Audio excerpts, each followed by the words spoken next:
Okay, so today what I want to talk about is the debate on renting versus buying a house. This seems to be get people all up in a huff, and so I want to go through that today. So again, my name is Phil, um, CFP, Certified Financial Planner with Foundation Wealth Management. This is a question that I get about if I'm renting, should I buy? Um, you know, what are the kind of pros and cons of that? So if you like the video, like it. Love to have you follow me on the channel. So anyway, now that's a lot of the way. You get a lot of benefits from both. So if you're renting, I get the question a lot of, am I throwing money away? Am I wasting money? And, yes and no. Um, there are major benefits to renting. One of them would be the simple flexibility of it, right? Your lease terms are much shorter, typically, year to year. So as life changes, you may move, different things happen with the family, you get a new job, you're able to move much quicker. And if you got to break a lease, it costs much less than it would to sell a house and move. So you got a lot of flexibility built in there that I think is really underrated. You're also not having to put a lot of money down for a down payment, right? You just put a small deposit down and you're not having to put a very large chunk down for a down payment. So you get to keep a lot more of your cash flow. And a big thing on the monthly cash flow too is that the rent that you pay is oftentimes the most that you will pay in a month, right? You may have some occasional things like you need to change a light bulb or whatever. Your landlord's not going to do that, but you're not going to have any other major outflows of plumbing or heating that you're going to have to deal with as a renter. You're also not going to, have increases in your property tax or insurance, which if you've been owning a home recently, you've seen how tax and insurance have gone up a lot over the last couple of years. So you're really locking in, a much more predictable cost. Now, of course, every year when you renew your lease, it could go up a little bit, but potentially not to the extremes or as much of a surprise as some of the other things. And if it does, you have to find a new apartment. You can just go find a new one. So I think when you compare flexibility, lower upfront cost, lower maintenance cost, better predictability, renting is a really solid choice.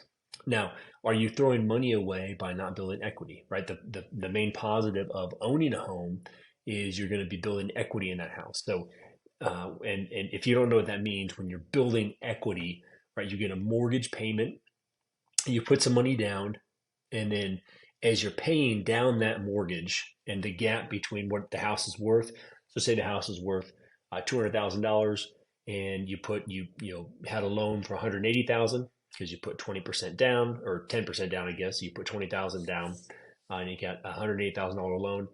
As that home value either stays the same or maybe appreciates over time, but you're paying down the mortgage, that difference between what your mortgage balance is and the value of your home is what the industry would call home equity, right? So you're building that equity up as you pay down your mortgage, and that is a huge thing. The average net worth of a homeowner versus a renter is significantly higher, and a big part of that is if you include the equity in your house, it really adds a lot to your financial stability and financial future. So building equity is a big thing, and so yeah, you're not doing that if you're renting. You're right, but you're able to be patient, and you can build in other ways. Because of course, when you're going to buy a house, you got to pay for all the repairs. Oftentimes, your mortgage payment's kind of the minimum outflow, and by the time you pay again additional taxes and insurance, pay to fix up the roof, pay time to rake the leaves, or pay someone else to rake the leaves or mow the grass. There's a lot more time and money that goes into maintaining a house. But there is major benefits of building equity and just really beyond that, building a sense of community and ownership in your neighborhood, in your city.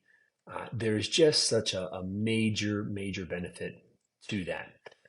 And so you're going to be, again, financially speaking, I think you should be looking to buy a house, but you don't want to overbuy, right? I did a whole video a little while back about how much mortgage you can get. But if you're kind of generally trying to keep it in that about 20% of gross income, keep your payment around there, or 25% of your take home pay, that's going to all be around the same ballpark. That's going to be, keep you from being house poor. But I did a whole video on that. you can reference that one for a little more details there. Um, but if you keep your payment reasonable, you put a good down payment down, you're going to really be able to build equity. And I think you want to be able to do that um, sooner than later if you're able to, right? If you're in a stable situation. One thing with the flexibility on renting is that's a huge value if you think your life is a little bit in flux. You don't know for sure if you're going to stay in a place because it does cost a lot of money to sell a house and move. And that's maybe not thought about as much. So yes, you're gaining equity, but if you're not going to be there a while, it can get really expensive to sell a house, both with kind of the upkeep to get it show ready and to sell, and then the commission cost to sell it. There's a lot that goes in there.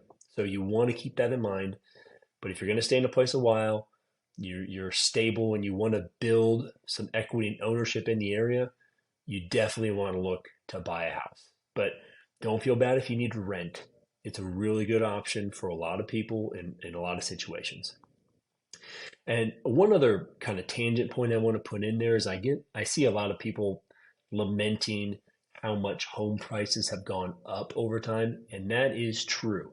There has been a disconnect on, the average wage versus the average home. Home prices seem to have outpaced wage growth. But the other thing that's happening has been kind of the inflation of the home size. So if you go back to the 50s and 60s, a home would be more like 1,000 to 1,500 square foot. Whereas today they're going to be much more closer to 2,000, 2,500 square feet and beyond. And so the size of the home is at least 30 or 40% more, if not in most cases, or in some cases, the average home is double or close to double of what it was, you know, 50, 60, 70 years ago. So look at that too. You want to, if you can find a house that's a really good starter house, and I know it makes it hard because they're not building the starter homes as much anymore. The starter home is more like 2,000 or more square feet, and the older homes are the ones that are smaller. But if you can find a home with good bones, I talked to a realtor about kind of what to look for when you buy a house in a good neighborhood, but looking for one that's a little smaller.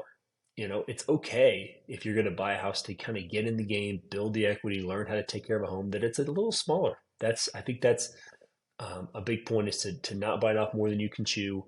And you can get a house, but you got to be smart about how to do it. And you don't have to be buying the perfect house, the largest house.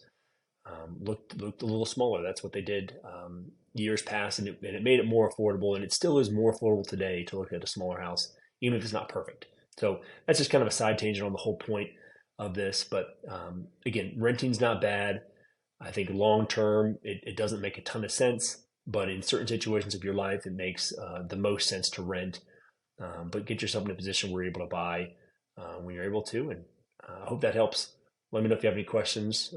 Feel free to reach out or put a comment down or email me. All right. God bless.